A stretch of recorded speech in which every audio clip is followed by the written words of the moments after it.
26 de julho, notícias aqui interessante que mostra como é fácil, né, uma oposição esquerdista destruir qualquer governo de direita. No caso, uma destruição econômica, para fazer o governo estar sempre frágil, sempre ali na corda bamba, colocando-se em risco para uma próxima eleição, para a permanência do seu projeto de tentar reconstruir uma sociedade destruída antes por governos naturalmente de esquerda. Porque uma economia fraca, obviamente, balança as expectativas da população em relação ao futuro próspero. E aí é natural que as pessoas mais inconscientes queiram uma mudança, nem que elas não percebam que as outras opções sejam tenebrosas. Notícias é o seguinte: o STF agora está com pautas que podem gerar trilhões em dívidas para o governo federal. Interessante que isso aí veio à tona no momento em que o PIB está para subir ali bastante, que a economia está em franca recuperação, e que a imunização em massa está ocorrendo, acabando com qualquer narrativa que justifique o ataque à economia de novo por meio de toques de recorrer e lockdowns. E o que teria essas pautas demais sendo julgadas pelo STF? Simples, não há regras de direitos objetivas, esteja na Constituição, estejam nas leis, que justifiquem esses entendimentos, entre aspas, que no fundo criam leis, criam normas novas, inexistentes, não criadas pelo parlamento, criam leis que geram dívidas, geram despesas sem apontar a fonte de receita, interferindo diretamente na gestão da administração pública e, sobretudo, que se apoiam na narrativa falsa de que o presidente é obrigado a cumprir qualquer decisão judicial, porque o Supremo tem a última palavra, sob pena de cometer crime de responsabilidade. Então se fez aí uma lavagem cerebral geral, começando nas universidades e hoje está entranhada no inconsciente coletivo, em todo o sistema de justiça, e as pessoas não percebem o que está acontecendo. E pior, os outros poderes aceitam, tanto o Congresso Nacional, que a gente até entende por quê, sendo ali o Congresso em sua maioria de oposição e o Supremo Tribunal, como bem disse o professor Ives Gandra, o maior partido de oposição ao governo, e também pelo Poder Executivo, que vem aceitando passivamente tudo quanto é aberração do Judiciário, sem ao menos fazer uma perguntinha: onde está escrito isso, cara pálida? Onde está essa regra de direito que eu descumpri na Constituição, que eu devo cumprir agora? Ou a regra que está prevista na lei que eu devo cumprir agora? Onde está escrito isso? De onde você tirou esse entendimento? Já que esse entendimento não passa pelo crivo de uma decisão fundamentada prevista no artigo 489, parágrafo 1º do Código de Processo Civil. Então, são decisões nulas. Então, perguntinhas básicas e bater de frente com esses tipos de vontade judicial travestida de direito. Então, que decisões são essas que o Supremo está para proferir ou já proferiu? A primeira aqui envolve uma lei do ex-senador Eduardo Suplicy, chamada Lei da Renda Básica, ou da Renda Mínima. É uma lei de 2004, 10.835 de 2004, e que o tribunal disse que deve ser cumprida a partir de 2022.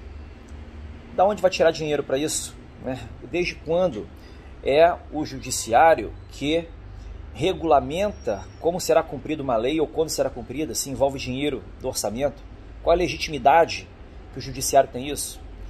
Ah, Renato, foi um mandado de injunção. Tudo bem, desde quando um mandado de injunção, que serve para você concretizar um direito que esteja sendo flagrantemente violado por uma omissão real e concreta do Congresso Nacional, desde quando você regulamentar essa renda mínima que envolve toda a população de baixa renda, que não tem como se sustentar teoricamente, Desde quando isso seria um direito fundamental passivo de implementação por meio de imunidade de injunção? Isso não está escrito em lugar nenhum.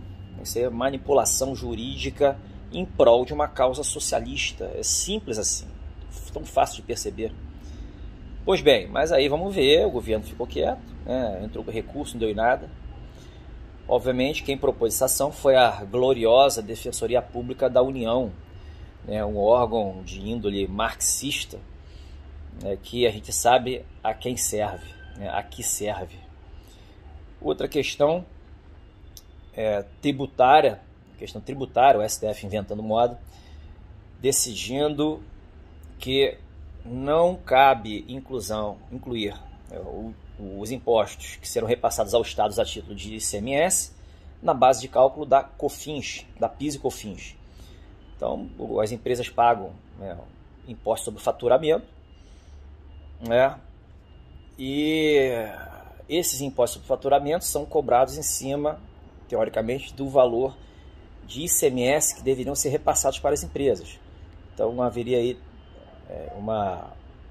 uma incidência dobrada de tributos, que é proibido pela Constituição. Mas tem um porém, né? Duas coisas. Primeiro, sempre foi assim. Sempre foi assim significa que está certo? Não significa que está certo, mas significa que sempre foi controverso. Se sempre foi controverso, prevaleceu a vontade do legislador. Aí, repentinamente, vem o judiciário dizendo que não é proibido. E não só é proibido, mas tem que devolver a grana recebida indevidamente. De uma forma retroativa, dos últimos 5 anos, pegando o Tesouro Nacional de surpresa. É assim que funciona. Segundo, a questão é controversa. É controversa por quê? Vamos imaginar essas empresas sonegadoras de impostos.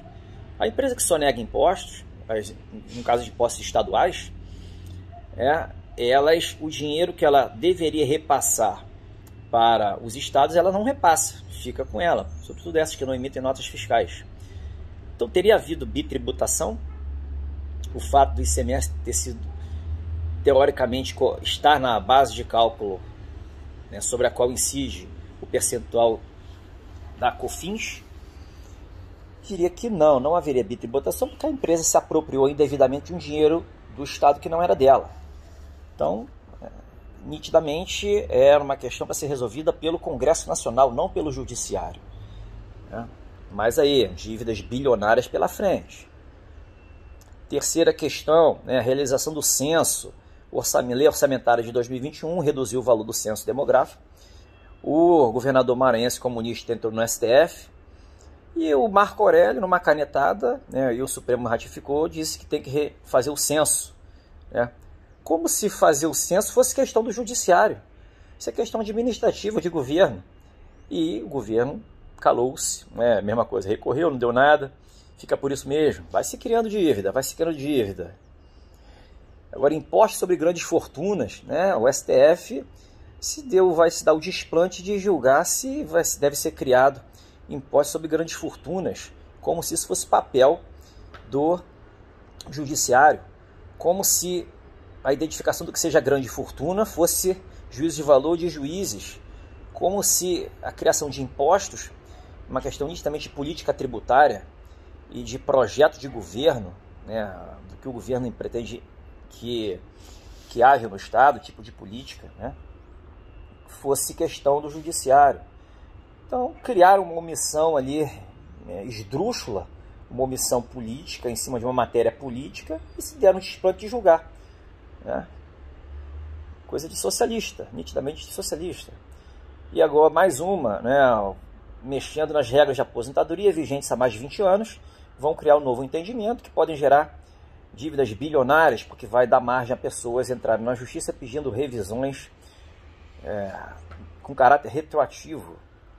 E tudo na cara limpa, tudo à luz do dia, como se isso fosse a coisa mais normal do mundo.